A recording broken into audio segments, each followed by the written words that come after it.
Welcome back to Keerthi Sowmya's kitchen. இன்னைக்கு வீடியோவில் ஒரு குஸ்கா ரெசிபி மட்டன் குஸ்கா தான் செய்ய போகிறோம். இந்த குஸ்காவோட டேஸ்ட்டு பிரியாணி டேஸ்ட்லேயே ரொம்ப சூப்பராக இருக்கும். கண்டிப்பாக நீங்களும் ட்ரை பண்ணி பாருங்கள். இப்போ வாங்க இந்த டேஸ்டியான மட்டன் குஸ்கா எப்படி செய்கிறதுன்னு பார்க்கலாம்.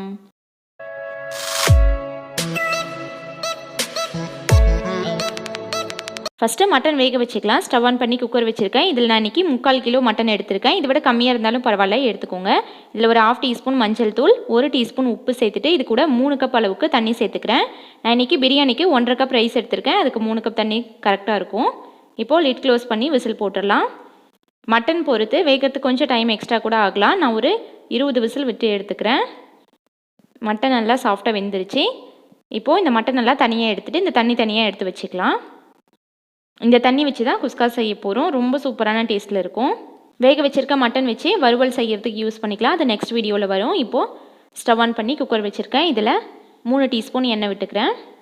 இதில் 1/4 டீஸ்பூன் சோம்பு, ஒரு துண்டு பட்டை, 3 கிராம்பு, ஒரு அன்னாசிப்பூ, 2 ஏலக்காய், ஒரு பச்சை மிளகாய் ஃப்ளேவருக்காக, இது கூட கொஞ்சமாக கல்பாசி, 3 பிரியாணி இலை சேர்த்துட்டு இதை வறுத்துக்கலாம். கிராம்பு வெடிக்கும் பார்த்து சேஃபாக பண்ணிக்கோங்க. இப்போது இதில் 2 மீடியம் சைஸ் வெங்காயம் இந்த மாதிரி ஸ்லைஸாக கட் பண்ணி சேர்த்துக்கிறேன். இதில் கொஞ்சமாக வெங்காயம் வதங்கிறதுக்கு உப்பு சேர்த்துட்டு வதக்கிக்கலாம். எப்போவுமே குஸ்கா பிரியாணிக்கெலாம் வெங்காயம் நல்லா கலர் சேஞ்ச் ஆகி ப்ரௌன் கலர் வர மாதிரி வதக்கிக்கணும். அப்போ தான் பிரியாணியோட டேஸ்ட் நல்லாயிருக்கும். இந்த மாதிரி வெங்காயம் தக்காளிக்கெலாம் கொஞ்சம் கொஞ்சமாக உப்பு சேர்த்து வதக்கிக்கிட்டோன்னா நல்லாயிருக்கும். இப்போ இதில் 1 டேபிள் ஸ்பூன் இஞ்சி பூண்டு பேஸ்ட்டு சேர்த்துட்டு இஞ்சி பூண்டோட பச்சை ஸ்மெல் போகணும். இதையும் ஒரு 2 நிமிஷம் வதக்கிக்கலாம். லோ ஃப்ளேமில் வச்சு வதக்கிக்கோங்க, இஞ்சி பூண்டு அடி பிடிக்கும். இப்போ இதில் ஒரு மீடியம் சைஸ் தக்காளி கொஞ்சம் சின்ன ஸ்லைஸாக கட் பண்ணி சேர்த்துக்கிறேன். குஸ்கா பிரியாணிக்கெலாம் தக்காளி கம்மியாக தான் சேர்க்கணும், இல்லைனா தக்காளி சாதம் டேஸ்ட் வந்துடும்.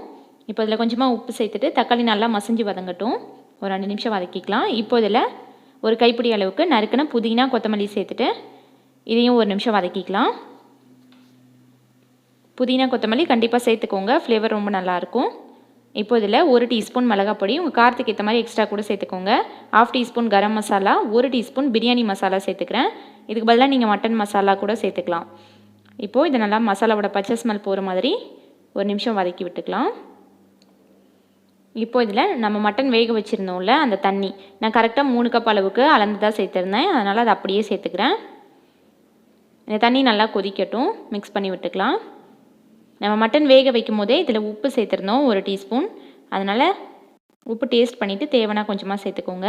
தண்ணி நல்லா கொதிச்சதுக்கப்புறமா 1.5 கப் ரைஸை 1/2 மணி நேரம் ஊற வச்சுட்டு சேர்த்துக்கிறேன். நீங்கள் இதுக்கு பதிலாக பிரியாணி அரிசி கூட சேர்த்துக்கலாம். இது டெய்லியும் நம்ம சாதம் செய்கிற ரைஸ் தான். சேர்த்ததுக்கப்புறமா இதை நல்லா கலந்து விட்டு உப்பு டேஸ்ட் பண்ணிவிட்டு வேணுன்னா சேர்த்துக்கோங்க. இதுவே கரெக்டாக இருந்துச்சு எனக்கு. அதனால் தண்ணி நல்லா கொதிச்சதுக்கப்புறமா இப்போ லிட் க்ளோஸ் பண்ணி விசில் போட்டுடலாம். 3 விசில் மீடியம் ஃப்ளேமில் வச்சு எடுத்துக்கிறேன். இதுவே குஸ்கா பிரியாணி அரிசியில் செய்கிறீங்கன்னா 1 கப் ரைஸுக்கு 1.5 கப் தண்ணி வச்சுக்கோங்க, கரெக்டாக இருக்கும். இப்போது ப்ரெஷர் ரிலீஸ் ஆயிடுச்சு, ஓப்பன் பண்ணிக்கலாம். அரிசி நல்லா சாஃப்டாக வெந்திருக்கும். இப்போ கரண்டி வச்சு மிக்ஸ் பண்ணி விட்டுக்கலாம். சாதம்லாம் ஒன்றோட ஒன்று ஒட்டாமல் ரொம்ப சூப்பராக இருக்கும் டேஸ்ட்டு. வாசனையே நல்லா கமகமன்னு பிரியாணி டேஸ்ட்டில் இருக்கும். அவ்வளோதான், நம்மளோட மட்டன் குஸ்கா சூப்பராக சுட சுட ரெடி ஆயிடுச்சு. இந்த ரெசிபி நீங்களும் ட்ரை பண்ணிவிட்டு ஃபீட்பேக் கமெண்ட்ஸில் சொல்லுங்கள். இந்த வீடியோ பிடிச்சிருந்துச்சின்னா லைக் பண்ணுங்கள், ஷேர் பண்ணுங்கள். கீர்த்தி சௌமியஸ் கிச்சனை சப்ஸ்கிரைப் பண்ணுங்கள். தேங்க்ஸ் ஃபார் வாட்சிங்.